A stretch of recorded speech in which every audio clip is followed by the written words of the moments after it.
He tried to speak on, and this is where I'm going to really start this whole thing. This bum tried to speak on my business acumen.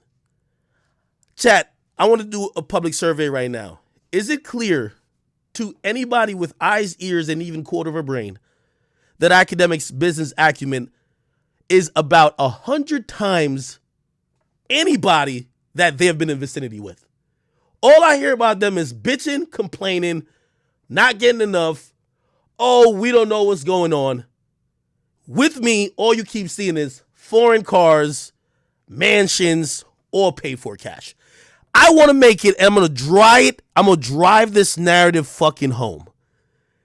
Okay? And by the way, for some people, this is me going into the next portion of my career. I'm not going to be seen like you niggas like some little nigga in a basement. I'm the boss that you niggas can never be. Because the confusions that y'all have, I've never had. So, I remember, and again, I've told the story already. They were critical that they said, they pretty much called me an idiot that I didn't follow Joe Budden blindly to revolt. And I told y'all why. I said, a company doesn't need my services that much if they're hitting up Joe for me.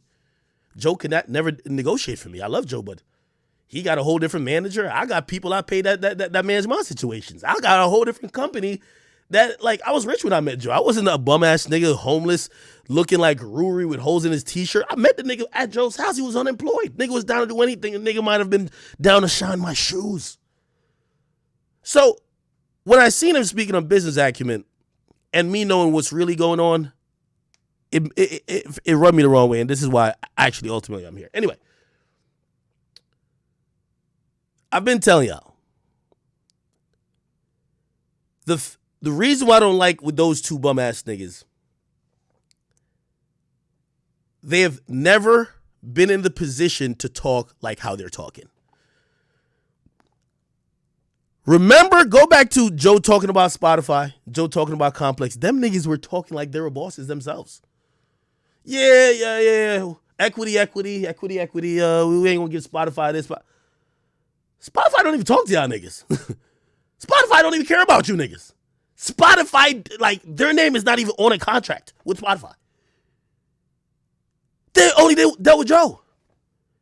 So quickly I knew what the dynamic was. They were workers. But of course they wanted to change around the narrative, this and third. I'm going to show you abundantly clear. And by the way, again, I'm first and foremost, I see some people say, oh, ACK is going to be tight their back. Was I not the one who said they're going to come back before the 1st because they have rent to pay? Did I not say that? Don't I get no credit? These are two bums. Millie Mo been sucking dick from since he was born. He was actually pre-cum. I don't know how he's walking. And then the other nigga come on, bro. Like I told you, they're going to get back before the 1st. Rent is due on the 1st. They're back. And I'm glad that they're actually back. Okay? Also, I think it's a humbling experience for them. And this is why I feel like the ultimate victory is right here. The ultimate victory is right here. Because they know the shit they were talking before is false. They look stupid. Now, the next time when conversations come up where they could be talking about business, they're probably going to be like, yo, if we say that, we're going to look like hypocrites. Everybody's seen what happened since. Everybody's seen what happened. They had to return. Anyway, they were upset that I called them workers. They were trying to say how they were part owners. Let's just group think on some public shit. If three of us own a business and we're all bosses, we're not allowing one nigga to just rename it and say it's his shit. It's the Joe Budden podcast. So I'm watching these two, retards talk to Joe and be like, yo, who gave you the permission to tell me to go home? And I'm like, nigga, it's the Joe Budden podcast. Let me say it again. It's the Joe Budden podcast. Now, again, I'm not going to, I probably will spend some time on this because this is hilarious. I'm only here to shut them niggas up permanently when it comes to boss talk. Y'all niggas need to listen. I don't care. You could, if you came from Twitter or some other place, you nigga, you probably don't like me. It's cool. But if you want to listen to nigga talk about business, listen to Ak. Ak is doing everything them niggas is talking about. Them niggas is just losers. You get me? You can learn game from even a nigga you don't like. So I just want to get certain niggas who be talking certain shit, you got to remove them from the conversation because they really don't belong in there. So, and I won't get, actually I will. Actually I won't. They went back to work, but let me just prove my point once and for all. Chat, was I not the first person who said these niggas are workers? Y'all should not listen to them about Spotify and other things. Yes or no? Yes or no? Spam it in the comment section. I'm talking to y'all straight up. Yes or no? Now, let me prove my point, and you're hearing it from their mouths. By the way, how ironic they went back and had to publicly get shamed again. Joe was shitting on them niggas, bro. Shitting on them like, yo, I don't owe y'all shit. Like, the fuck is up with y'all? You gonna have a different type of conversation with your boss when your boss just replaced you and he found out he could do without you. Yeah, Joe don't owe y'all shit, nigga. Watch this. I'm going to just prove all my points. All my points. I said there were workers. They were upset at that.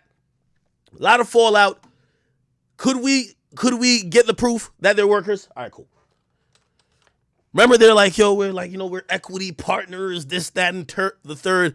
You tell me if this is...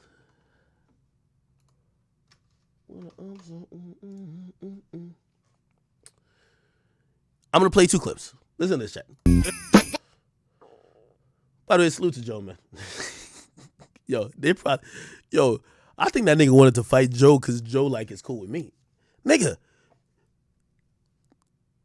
if me and Joe link up, that's millions, nigga. You think Joe care about you that much, you dumbass nigga?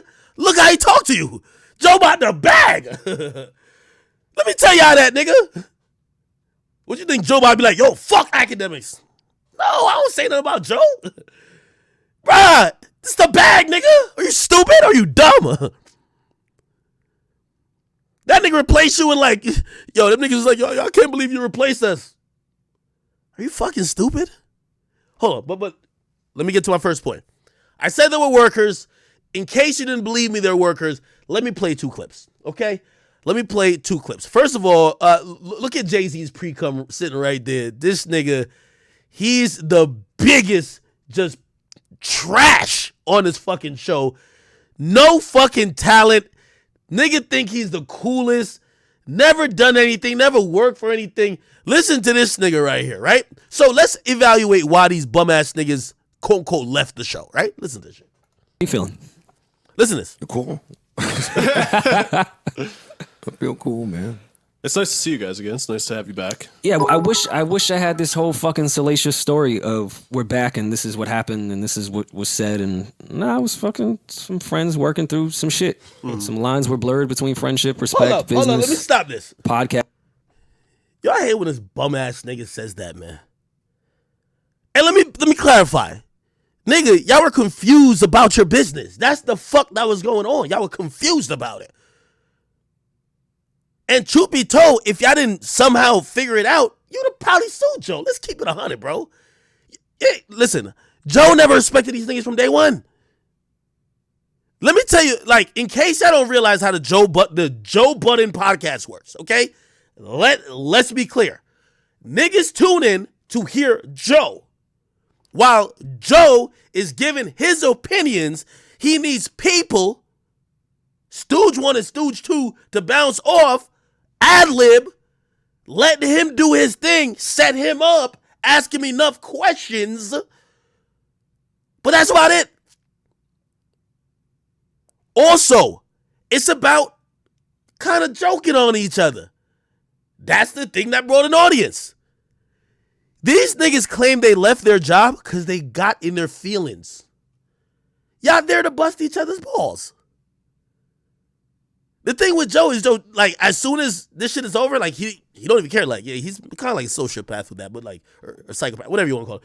He don't care. But that's the job you signed up for. He's going to joke on you. You're going to joke on him. Whatever. And at the end, y'all just move on. This fucking albino dweeb start looking like a school shooter, just looking like he about to pick up an AR-15. Yes, you're going to get sent home. Also, I could imagine the conflict when Joe is talking about everything going on in his life, not because your ass getting roasted by me and you pussy too pussy to respond, and your chick beat your ass, and your side chick spilling the beans. Whatever the case is, you gotta understand that's the show. He gonna joke on you. That's how it goes. It was working. So he gets in his feelings, and basically that's where they're at. Like, they're in their feelings. They want to work. And also, what happened is, this is truthfully, bro. Actually, no, let me not say truthfully, because this is really just my assessment of it. Bro, you could tell. And I told y'all from the Spotify thing. Did I tell y'all? Tell me, everybody spam in the chat if I told y'all. These niggas had zero idea what was going on business-wise. And that's why I was saying, how could these niggas not be workers? Let me tell you this right now. And by the way, Joe's going to bring up Spotify. Joe will attest to this. The biggest thing that that Complex ever did wrong is make information available to people who are just workers. This is how the game is played in corporate America. I hire you for $10, but I make 1,000 off of you. Now, if you find out I make 1,000 off you, first of all, maybe you never had $10 like a day or whatever the case is. That's great. Till the day you find out I make 1,000 off you. If every rapper found out what a record label truly made off of them, every rapper would be upset. Remember that. The game of corporate is that you never let the worker know how much you're making from them. I could tell you, Complex, nigga, the day Joe Budden found out how much Spotify paid Complex, the show was over. I kid you not. Facts. It was never the same. Joe was kicking down doors going like, yo, hey, I'm not doing this shit. If we're getting this, y'all get, no way. Fuck no. Nope. Hey, contract that. Nope. Hey, nope. But that's every business. That's every business. So, I know what the workers should know and what, when you're really a partner, you should know. For my last, after Joe left, and we worked on a contract for about a year, 3 months before he left it, till about like 8 months till after he left, we worked on a contract, me and Complex. That's why I stayed. I was finally privy to enough information with everyday struggle that I could see transparent numbers. But even then, I wasn't privy to company numbers in what the show was doing for the company. Let me say that again. I'm gonna tell you why. Because when I'm saying this thing about workers and shit like that, y'all listen to bum ass niggas like that. Like, this thing is dumb as rocks. I'm telling y'all this. I'm telling you business. So I knew how much everyday struggle made, right? So every quarter they would send me a thing. Hey, we paid this for production, paid this for this, paid this for this, paid this for this, paid this. These are our salaries, and this is what we got in ads, blah, blah, blah. They do a balance sheet. Hey, this is a profit or if it's a loss, whatever, right? And I was entitled to a percentage. Because I told him I would only stay, and I knew, like, by the way, I had a lot of leverage. Thanks to Joe with that, because Joe left. If I left, it'd be a wrap. They caved a little bit to me, right? So I was a partner in the show, but I'm not a partner in the company. They're not going to tell me how much Complex is pulling. They'll tell me how much Everyday Struggle is pulling.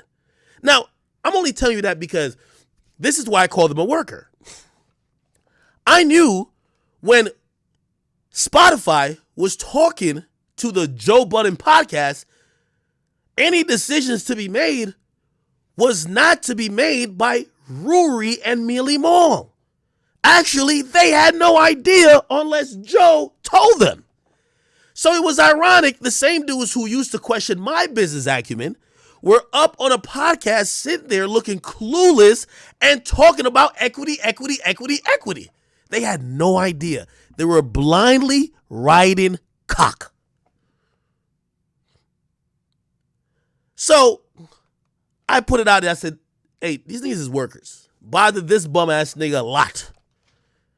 His emotions really drove him to here. And by the way, I don't want to take credit for none of what has happened, but him being emotional led to problems at home, led to problems in the workplace, and eventually led to him going on strike.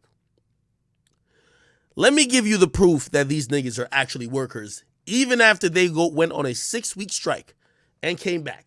Remember, I just saying a bunch of shit. Here's the proof. Let's listen. Casting, and we had to work through it and get an understanding of where we was at to make everyone feel comfortable and moving forward. And that comes first before we start looking at fucking, contracts and business shit. We got to understand how we're all viewed here, as a pod. Sure. So, yeah. I hope that wasn't too political. I don't have a headline for anyone. I'm sorry. It wasn't headline material. I can make something up. Yo, classic. I don't know what this nigga is, but yo, you can tell he's trying not to say nothing. The thing is, Mealy Mall, he's dumb as, that nigga is dumb as 2 dice. Like, dumb as shit. So he gives it up. This nigga is like, he's saying a bunch of nothing. Like, he's trained in that. That's all he does on the show. He translates what Joe says in college terms, so he says nothing. So he just explain what the fuck happened, but like you're like, wait, what? Wait.